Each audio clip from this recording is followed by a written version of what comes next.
Hi, good evening, student. This is Saurabh Kumar.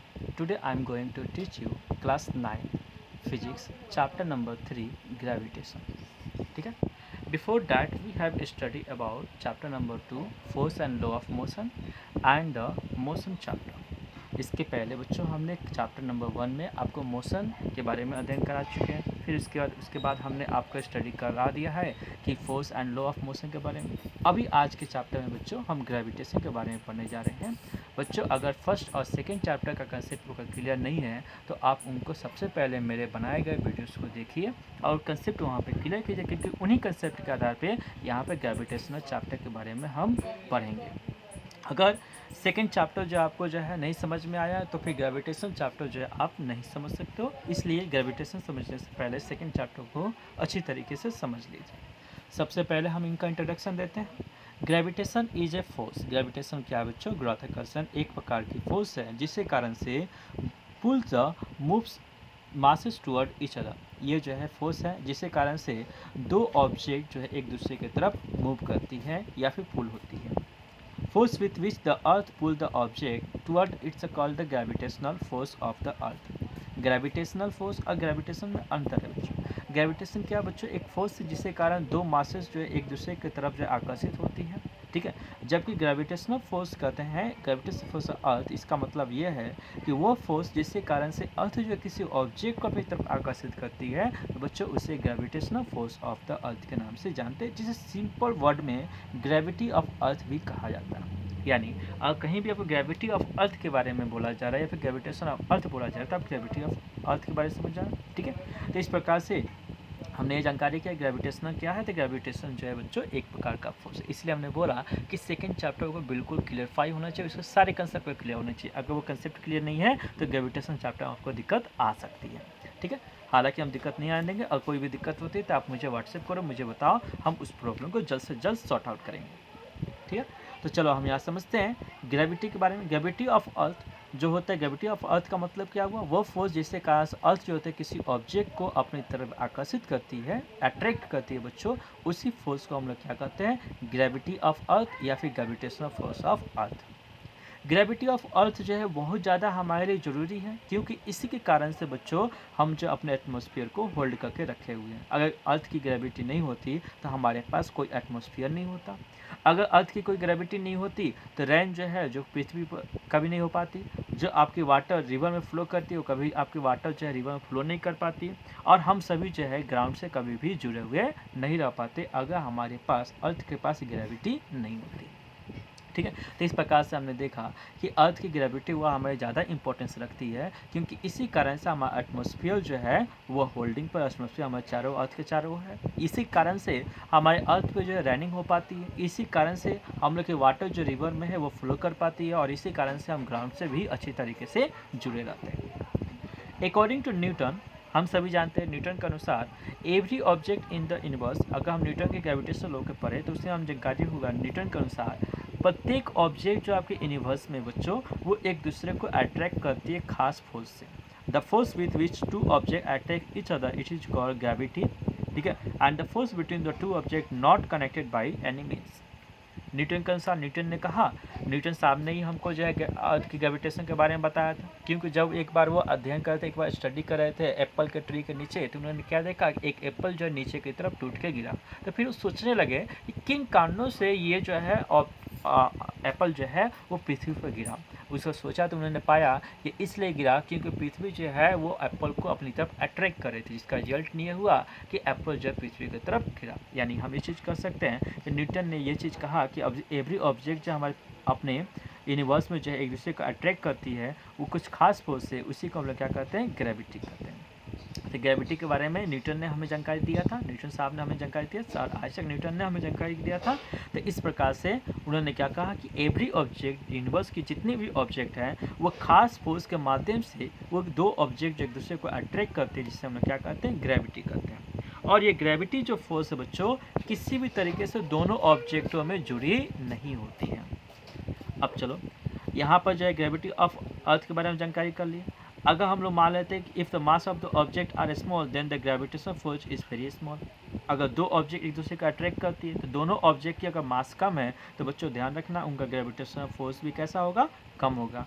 अगर दोनों object की मास बहुत बड़ी है तो ग्रेविटेशनल फोर्स भी अधिक होगा। और यही कारण है कि सूरज जो है अपने चारों ओर जो है 8 ग्रहों का 8 प्लैनेट को जो अपने चारों ओर घुमाता रहता है, क्योंकि सूरज की मास अधिक है जिससे कारण से ग्रेविटेशनल फोर्स अधिक होता है। और इसका रिजल्ट ये है कि चारों ओर जो है उसके चारों ओर ऑब्जेक्ट मूव करती है। ठीक है, ठीक उसी प्रकार दो ऑब्जेक्ट जिनकी मास कम है, जैसे कि एग्जांपल के तौर पे आप ले सकते हो दो स्टोन जो कि अपने पृथ्वी पर बने हुए, लेकिन फिर भी वो एक दूसरे को अट्रैक्ट करते हैं। लेकिन हम कभी देखें कोई दो स्टोन एक दूसरे के पास जाते हुए नहीं देख पाते हैं। क्यों नहीं देख पाते बच्चों? इसलिए नहीं देख पाते क्योंकि दोनों की मासेस कम है और इसी कारण से उनका ग्रेविटेशनल फोर्स भी कम होता है। अगर दो ऑब्जेक्ट है जिनकी मास अधिक है तो बच्चों उनके बीच में लगने वाला ग्रेविटेशनल फोर्स भी कैसा होगा, अधिक होगा। इसका रिजल्ट हमने कहाँ पर देखा? इसका रिजल्ट हमने देखा जैसे आपने कई बार सुना होगा कि हाई टाइड लो टाइड के बारे में। हाई टाइड और लो टाइड जो है वो क्यों आता है? क्योंकि अर्थ और मून के बीच में कुछ ग्रेविटेशनल फोर्स लगता है बच्चों, जिस फोर्स के कारण से जब अर्थ मून जो है वो अर्थ को अट्रैक्ट करता है, जिससे कारण से अर्थ उसकी तरफ जा नहीं सकता। और हमारे जो है अर्थ के 3 और 4 पार्ट पर क्या फैला हुआ है? वाटर फैला हुआ है, जिसका रिजल्ट ये निकलता है कि हम लोग की वाटर जो है वो राइस अप होती है, लेकिन उतना ज़्यादा मात्रा में हाई ग्रेविटेशनल फोर्स ना होने कारण से वो कुछ मात्रा में आपकी जो वाटर है राइज होती है, फिर उसका डाउनफॉल हो जाती है। इसी कारण से हाई टाइड और लो टाइड का निर्माण होता है। यानी हम ये चीज़ समझ चुके हैं कि अगर किसी दो वस्तुओं का मास कम है तो उनके बीच में लगने वाला ग्रेविटेशनल फोर्स कैसा होगा, कम होगा। अगर दो ऑब्जेक्ट जिनकी मास अधिक है तो उनके बीच में लगने वाला ग्रेविटेशनल फोर्स अधिक होगा। ठीक है, universal law of gravitation, universal law of gravitation जो है उन्होंने किसने दिया था? न्यूटन साहब ने हमें दिया था।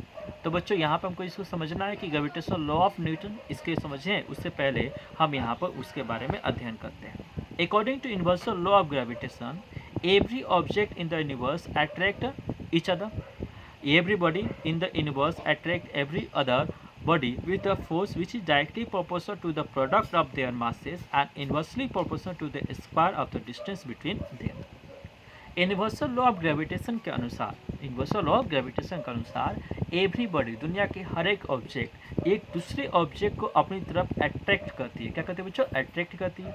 जो अट्रैक्ट करती है और किसके माध्यम से? एक फोर्स के माध्यम से। जो फोर्स वो लगाती है वो डायरेक्टली प्रोपोर्शनल होता है बच्चों प्रोडक्ट ऑफ देयर मास, उनके मासों के प्रोडक्ट के डायरेक्टली प्रोपोर्शनल होता है। जबकि ये इन्वर्सली प्रोपोर्शनल होता है। जो फोर्स हम यहाँ पर ऑब्जेक्ट दो ऑब्जेक्ट लगाई जा रही है वो इन्वर्सली प्रोपोर्शनल होती है किसकी? Square of the distance between them का। ऐसे ही मान लेते हैं हमारे पास एक ऑब्जेक्ट है ए और एक ऑब्जेक्ट है बी। ठीक है, इन दोनों का मास, ए का मास m1 है और बी का मास क्या? m2 है। इनके बीच की जो डिस्टेंस है वो क्या मान लेते हैं? r मान लेते हैं। तो इस प्रकार से हमने यूनिवर्सल लॉ ऑफ ग्रेविटेशन को पढ़ा तो हम जानकारी किया जिस फोर्स के माध्यम से ए जो होगा बी को अट्रैक्ट कर रहा होगा या फिर बी जो ए को अट्रैक्ट कर रहा होगा बच्चों, वो डायरेक्टली प्रोपोर्शनल होगा प्रोडक्ट ऑफ देयर मास, यानी ए का मास और बी के मास का डायरेक्टली प्रोपोर्शनल। जबकि इन्वर्सली प्रोपोर्शनल होगा square of the distance between them का, यानी उनके बीच के डिस्टेंस कैसी है? तो r है, इसका इन्वर्स क्या होगा? 1/r, और इसका स्क्वायर क्या होगा? 1/r का होल स्क्वायर। यानी फोर्स जो होगा इन्वर्सली प्रोपोर्शनल होगा किसका? 1/r स्क्वायर का। अगर बच्चों इन इक्वेशन नंबर 1 को और इक्वेशन नंबर 2 को हम कंपाइल करें, इसको जो जोड़ दें, तो हम ये चीज़ पाएंगे कि f जो डायरेक्टली प्रोपोर्शनल है वो m1 × m2/r के होल स्क्वायर का। हम जानते हैं किसी तरह के प्रोपोर्शन को हटाने के लिए किसी ना किसी प्रकार का हमें क्या देना पड़ता है? कांस्टेंट देना पड़ता है। जैसे आपने मैथ में पढ़ा होगा कि 7:8 है, तो जब इसे आप नंबर में चेंज करते तो क्या होता है? 7x एंड 8x हो जाता है। ठीक उसी प्रकार यहाँ पर प्रोपोर्शन है, ये रेशियो है। इस प्रकार से इस रेशियो को हटाने के लिए कोई ना कोई हमको जो यहाँ पर कांस्टेंट देना है। जब हम क्वेश्चन देते हैं तो इस प्रकार से f की वैल्यू किसके बराबर हो जाती है? g × m1 × m2/r का स्क्वायर, जहाँ पर g क्या है बच्चों? ग्रेविटेशनल कांस्टेंट है। यानी एक ऐसी हम लोग की वैल्यू जो यूनिवर्स में हर एक पोजीशन पर हर एक सिचुएशन में सेम रहती है। यानी g जो है, g का वैल्यू क्या रह जाएगा? 6.67 × 10⁻11 newton metre square square. SI unit जो होती है आपकी कैपिटल जी का ऐसा यूनिट होता है बच्चों newton metre square upon KG square, और फोर्स का ऐसा यूनिट क्या होता है न्यूटन होता है, तो इसमें कोई कन्फ्यूजन तो है नहीं। अब यहाँ समझना है कि कैपिटल जी का जो formula newton metre square upon KG square वो आया कैसे। हम सभी जानते हैं कि F जो है बच्चों किसके बराबर G multiply M1 multiply M2 upon R square. तो बच्चों आप क्या G इक्वल टू लिख सकते हो F multiply R square upon M1 multiply M2। आप जानते हैं फोर्स का ऐसा यूनिट क्या होता है बच्चों न्यूटन होता है, और आर यानी डिस्टेंस का ऐसा यूनिट क्या होता है मीटर, मीटर का स्क्वायर क्या, न्यूटन मीटर स्क्वायर।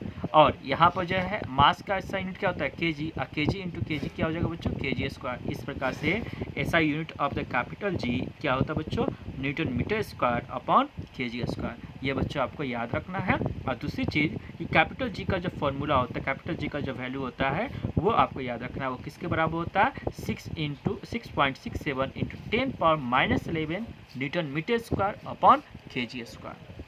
दूसरी बात, ये ग्रेविटेशनल कांस्टेंट कहा जाता है। क्यों कहा जाता है कि यूनिवर्स के आप किसी भी पोर्शन में चले जाओ, किसी भी हिस्से में चले जाओ, वहाँ पे कैपिटल जी की वैल्यू जो है बच्चों वो कभी भी इंटरचेंज नहीं होगी।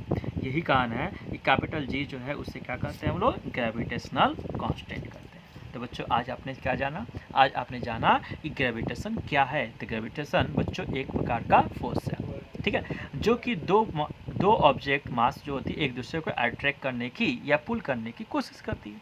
जिस फोर्स के कारण से अर्थ किसी ऑब्जेक्ट को अपनी तरफ आकर्षित करता है, अट्रैक्ट करता है बच्चों, उससे हम लोग क्या कहते हैं ग्रेविटेशनल फोर्स ऑफ अर्थ कहते हैं, या फिर हम उससे बच्चों क्या कहते हैं ग्रेविटी ऑफ अर्थ। यानी अगर कहीं पे ग्रेविटी ऑफ अर्थ लिखा गया है इसका अर्थ क्या है ग्रेविटेशनल फोर्स ऑफ अर्थ, और ग्रेविटेशनल ऑफ फोर्स लिखा गया है यानी ग्रेविटी ऑफ अर्थ होगा। Gravity of earth, gravitational force of earth जो है वो हमारे लिए बहुत ज़्यादा इंपॉर्टेंस रखता है। कैसे इंपॉर्टेंस रखता है कि ग्रेविटी ऑफ अर्थ जो है वो रिस्पॉन्सिबल होता है किस चीज़ के लिए, और एटमॉस्फेयर को होल्ड करके रखने के लिए। दूसरी चीज़ कि हमारे पृथ्वी के ऊपर रैन होने के लिए कौन रिस्पॉन्सिबल है, तो ग्रेविटेशनल फोर्स है। तीसरी चीज़ ग्रेविटेशनल फोर्स के कारण से ही वाटर जो है वो आपकी रिवर में फ्लो कर सकती है। ऐसे बहुत सारी चीज़ें हैं जो ग्रेविटेशनल फोर्स के कारण से यानी ग्रेविटी ऑफ अर्थ के कारण से हो पाती हैं। इस प्रकार से क्या आप कर सकते हैं ग्रेविटेशनल फोर्स आपके लिए इंपॉर्टेंस है, तो हाँ बिल्कुल इंपॉर्टेंस रखता है। दूसरी चीज़ न्यूटन ने ही हमें जो है ग्रेविटेशनल फोर्स के बारे में बताया था, और कब बताया था बच्चों, जब वो जो है एक एप्पल के ट्री के नीचे जो है बैठ के स्टडी कर रहे थे, तो उन्होंने क्या पाया, उन्होंने पाया कि यहाँ पर जो एप्पल है वो आपके डिटैच होता है ट्री से, और डिटैच होने के बाद वो डायरेक्टली कहाँ फॉल डाउन कर रहा है, तो फॉल डाउन कर रहा है आपके अर्थ पर। तो वो उन्होंने सोचा क्यों ये फॉल डाउन कर रहा है, और उन्होंने जब सोचा तो ये चीज़ पाया कि अर्थ जो है वो आपके एप्पल के और फ्रूट को जब उसने अट्रैक्ट किया, जिसके कारण एप्पल फ्रूट आपके पृथ्वी के ऊपर गिरा। इस प्रकार से उन्होंने क्या कंक्लूजन निकाला, उन्होंने कंक्लूजन निकाला कि every object in the universe attract to each other.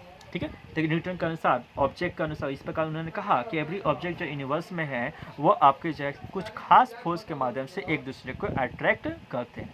जिस फोर्स के माध्यम से ये अट्रैक्ट करते हैं उससे बच्चों हम लोग क्या कहते हैं ग्रेविटी कहते हैं दोनों ऑब्जेक्ट का।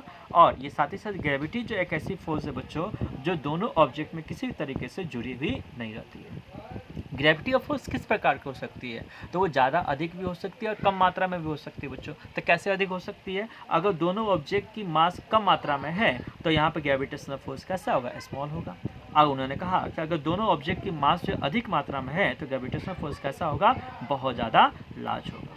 इसी के आधार पे उन्होंने यहाँ पे एक नियम दिया, जिस नियम के अनुसार हम ये चीज़ कर सकते हैं कि इन्वर्सल ऑफ ग्रेविटेशन के अनुसार हम ये चीज़ कर सकते हैं every object in the universe attract every other, एक दूसरे को अट्रैक्ट करती है, वो भी एक खास फोर्स है। जिस फोर्स के कारण से वो अट्रैक्ट करती है वो फोर्स डायरेक्टली प्रोपोर्शनल होता है प्रोडक्ट ऑफ देयर मास। दोनों ऑब्जेक्ट के मास के प्रोडक्ट के डायरेक्टली प्रोपोर्शनल होता है, लेकिन बच्चों वो इन्वर्सली प्रोपोर्शनल होता है किसका, square of the distance between them का।